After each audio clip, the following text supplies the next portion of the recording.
Hey guys, welcome again to another video. I made this video in light of what's coming in November. There's a lot of fears, there's a lot of anguish and anxiety out there about this coming election, and I thought it fitting to make a video about the election and also about who actually choose the President of the United States. Now remember, I am reading from a document called the Articles or the 24 Protocols of the Elders of Zion. And so I have done a series of videos and I'm continuing on with this video because I thought, well, we have a presidential election that's coming up. So this is the right time to go into this article. So as usual, I am at protocol number 10 should you want to look that up for yourself and read this document. Protocol number 10, there's a section that says rename president, so I'm going to get into it. It says in the near future, we shall establish the responsibility of president. By that time, we shall be in a position to disregard forms in carrying through matters for which our impersonal puppet will be responsible. Our impersonal puppet would be responsible. So it is saying that the president is literally a puppet. What do we care if the ranks of those striving for power should be thinned, if there should arise a deadlock from the impossibility of finding presidents, a deadlock which finally disorganized the country? In other words, what if we came into, or they came into a situation where they're unable to pick or choose or find a suitable candidate for presidency? Doesn't matter to them. Doesn't matter at all. It says, in order that our scheme may produce this result, we shall arrange elections in favor of such president as have in their past some dark, undiscovered stain, some Panama or other. In other words, they choose amongst candidates that have something that they could hold against that candidate. Some dark, some past things that they have or involved in, should they step out of line, they just expose them. See, this is reality. It's no conspiracy. It's really telling you how you're president. Because how many of you could say that your president was chosen organically? Like, you know, the candidates that are presented in front of you, like who really choose them? Who really choose these candidates? Was it you? Are they a part of your community?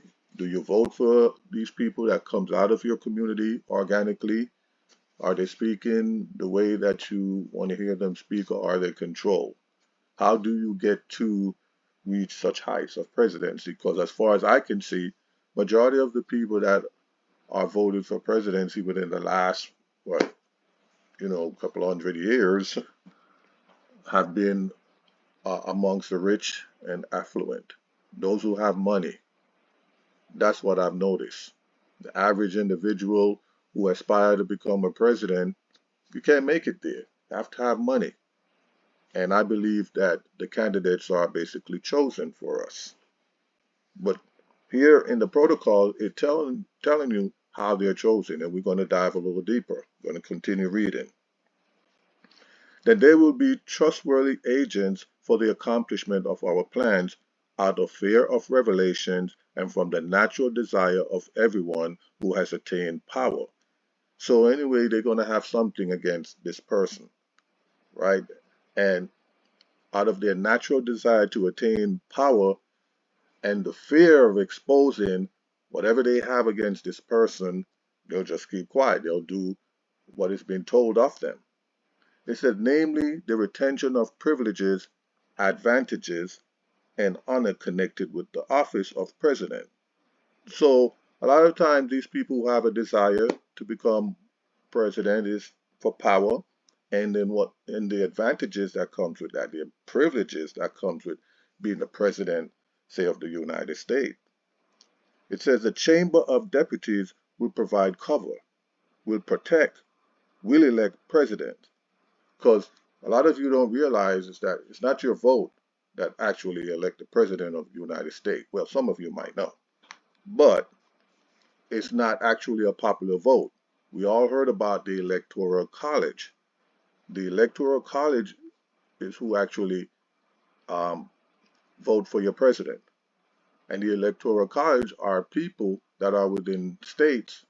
So when they're running on these primaries along the state parties, these people are chosen by each particular party, the Democratic Party in that state or the Republican parties, and they choose members who made up the Electoral College.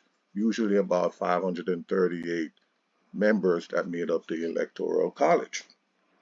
And so they have to have or demonstrate some type of faith towards their parties, whether they're Democrat or Republicans.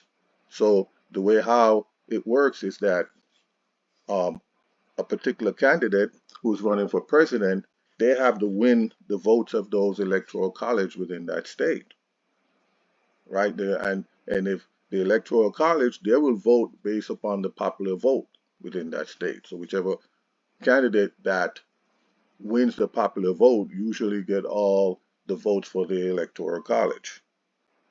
So that's why certain states you realize, New York, you'll say, well, that's a Democratic state. Florida, you'll say, well, that's a Republican state. That's because, majority of the popular votes, or you say majority of the people in New York vote Democrat. Majority of the people in Florida will vote Republican. So all the votes of the Electoral College will go for that candidate. Most likely the Republican candidate will win that state. So it's really the Electoral College because the framers of the Constitution, they didn't want like the Congress to really elect the president, so they did create the Electoral College. But in this document, even the Electoral College is set up and run by, I would call them the invincible hand, because that's what the protocol is all about. It's to show you the bigger picture. That's what my channel is all about. So let's continue. They call him here the Chamber of Deputies will provide cover for, will protect, will elect presidents. But we shall take from it the right to propose new or make changes in existing law, for this right will be given by us to the responsible president. Right, because the Electoral College, they cannot pass any law. Only Congress can do that, right? Only the senators and the House of Representatives, only they can actually propose a bill and then it goes up that chain where it becomes law. But the Electoral College do not have the means or the ways to propose new laws or to change laws. They could vote for the president who have the power to change laws or to act on certain emergency powers that is vested in him, but the Electoral College do not have that power. They could only vote for the president. So this is what the understanding is. Notice here it says, continuing, a puppet in our hands. Naturally, the authority of the president will then become a target for every possible form of attack. That's why he's that figurehead, and everybody will blame him. Or it's the president's fault. Regardless of who becomes president, he will get the blame for whatever is happening then and there or currently. Whatever issues we're facing, unemployment, notice they'll say, under his administration, this is the reason why. They never go back to the prior or the previous administration and see where the problems are. It's just the current president is always the person that gets the blame. But you don't understand it is set up that way. It says that naturally the authority of the president will then become a target for every possible form of attack, but we shall provide him with the means of self-defense in the right of an appeal to the people. That's why the president normally, he could make a speech, he could appeal to the people, he could have all the news media turns to the White House. He could have his press people, say, hey, I want to make an appeal to the nation, to tell them what's happening, whatever is happening, whatever emergency that's going on. He could have the press secretary said, "Hey, let us speak to the world. Let us speak to the nation." When he has to explain something of very, of importance, right? So this is what it's saying here. An appeal to that same blind slave of ours. Notice they say to the same blind slave of ours. Telling you folks that the president is a control position. The majority of the mob. Independently of this, we shall invest the president with the right of declaring a state of war. Isn't that true? Doesn't the president of the United States has the right to declare war? Usually Congress has the right to declare war, but the president has been vested with some powers to declare war because he is the chief of the military. So his powers is to defend the country. So some powers is vested in him to declare war. It says, we shall justify this last right on the ground that the president, as chief of the whole army of the country, must have it at his disposal in case of the need for the defense of new republican constitution, the right to defend which will belong to him as the responsible representative of this constitution. So they give examples in brackets like Iran, Grenada, Kuwait, Iraq, when you declare war.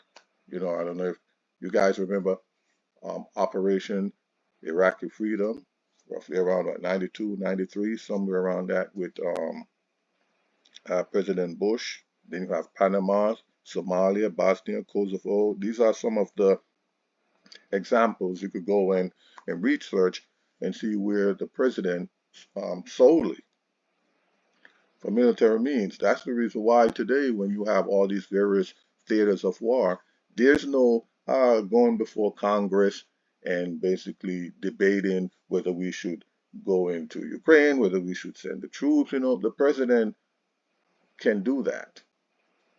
There's certain powers that's vested in him. I don't believe it's legal, but nevertheless, this is what they're saying here. It's probably not found or written in the Constitution. So 14,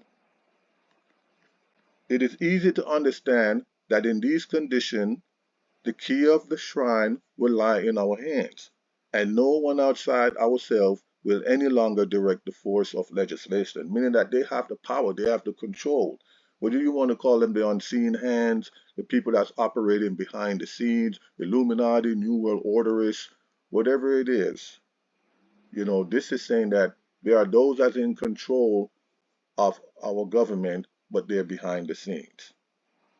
And I think many of you have already heard of this or already know that. This document is just giving you a much clearer picture. So 15, besides, okay, I'm skipping ahead there. Besides this, we shall, with the introduction of the new Republican Constitution, because we understand that we have a republic, not really a democracy. It's a republic. So take from the chamber the right of interpolation on government measures. So, the same chamber is talking about is what we have today, like the House of Congress, which made up of the Senate and the Houses of Representative, or the House of Representative, not houses. And he's saying that take from the right of interpolation, meaning that the ability of them or the different houses to communicate and speak to each other, because there's different branches of government, right? And after, like, say, 9/11, prior to 9/11, by the way, you will have all these different branches of government, but they won't communicate to each other. They don't share information with each other. And that was exposed, after 9/11, when they then created, after 9/11, the Department of Homeland Security, because then they say, well, we need all these different branches of government to communicate and share each other, especially when it comes to areas of terrorism and so on and so forth. Here it says, on the pretext of preserving political secrecy. So that's what they were saying, that there was, prior to that, there was no communication between branches of government, and the reasons for preserving political secrecy. That's why a lot of the times, too, when you will have certain sessions of Congress, like they'll call certain people to give certain statements with these subcommittees in in the Senate, and they will ask these people relevant questions about certain things, and they said, well, we can't divulge that information. I'm sorry. I can't give you that answer. I'm sorry, I can't give you that information. There's ongoing investigation. You always have these kind of blocks where they can provide the information, even though Congress has subpoenaed certain agencies and bring forth their members to speak about certain things or breakdown in government, and they will say, well, I can't give you that information, right? And it said, and further, we shall, by new constitution, reduce the number of representatives to a minimum, thereby proportionately reducing political passion and the passion of politics. So I'm going to jump down a little further here, just not to make this too long. I just want to give you the meat and potatoes upon this stuff. It says here, upon the president will depend the appointment of presidents and vice presidents, right? So we understand that the president appoints his vice president. And not only just the vice president, it says vice president of the chamber and the Senate. So we know the vice president is basically the head of the Senate or the leader of the Senate. It's the vice president, vice president. And then you have the Speaker of the House, which is appointed by the House. I mean, he's like the president over the House. He's the Speaker of the House, right? Instead of constant sessions of Parliament, we shall reduce their sittings to a few months. So that's them establishing term limits, right? Term limits. Instead of them constantly be in that position indefinitely, they establish some term limits. So in the House of Representatives, a lot of those representatives, they go 2 years or 4 years. The senators usually go about 6 years, then they have to run again. So they're establishing term limits here. So, moreover, the president, as chief of the executive power, will have the right to summon and dissolve parliament. Because our president have the right to summon the House, especially during time of emergency, and dissolve as well. So he has that power. He has the right to do that. And in the latter case, to prolong the time for the appointment of new parliamentary assembly. You also have that power. But in order that the consequences of all these acts, which in substance are illegal, see, that's what they're saying, that when the president changes certain things, that's why, a few years ago when we had uh, the pandemic that was going on, can't mention specifically the name, um, you notice that there were certain things that was unconstitutional, and they were really basing things upon certain powers that the president has, right?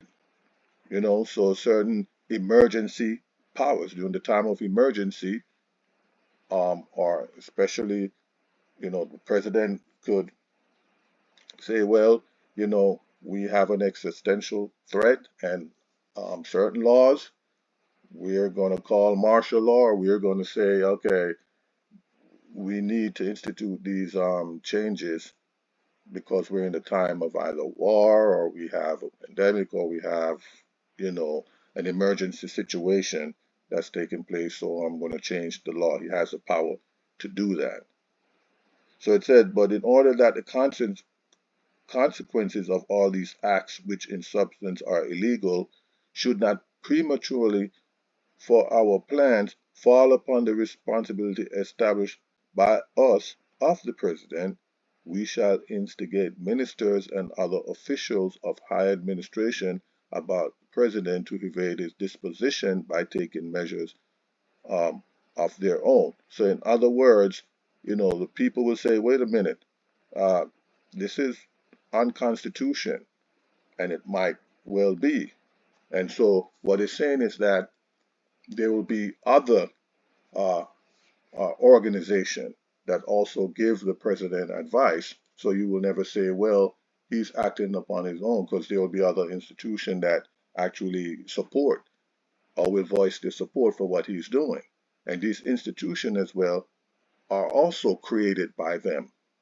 So it will never seem like it's only the president alone. You will never able to just blame the president and say, well, it's that president's fault, or wait a minute, he's acting um, illegally or unconstitutionally, because there will be other organizations that set up to back the president to support him. There will be a consensus. And it says, for doing which they will be made the scapegoats in his place, meaning that they will be the one to blame, giving him advice or supporting the decisions that he's making. This part we especially recommend to be given to be played by the Senate, the Council of State, or the Council of Ministers, but not to any individual official. So the Senate, the Council of State, there's actually an organization. You could look that up. That is called a Council of State, which is an organization that is set up by them that actually, uh, they say they promote democracy in our society, and they give the president advice, and they want to make sure everything is legal and constitutional. So they'll give their input to the president as well. So the decision never seen that it's of his own, because he's just a puppet, a figurehead that is placed there. But he's being given advice by all these different organizations that is really controlled and run by that um, unseen hand, right? That's what I call it. So it's called the Council of Ministers.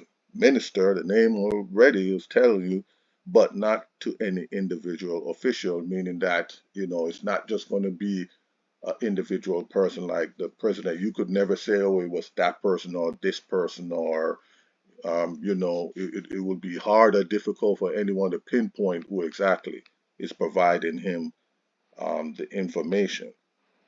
It says right here, and I'm going to stop afterward, it says, the president will, at our discretion, interpret the sense of such of the existing laws as admit of various interpretation. He will further annul them when we indicate to him the necessity to do so. So, in other words, the president will interpret the laws based upon the information that they fed to him, that they give to him. It will be what they tell him to say it is. That's why I said admit of various interpretation. He will further annul them when we indicate to him the necessity to do so.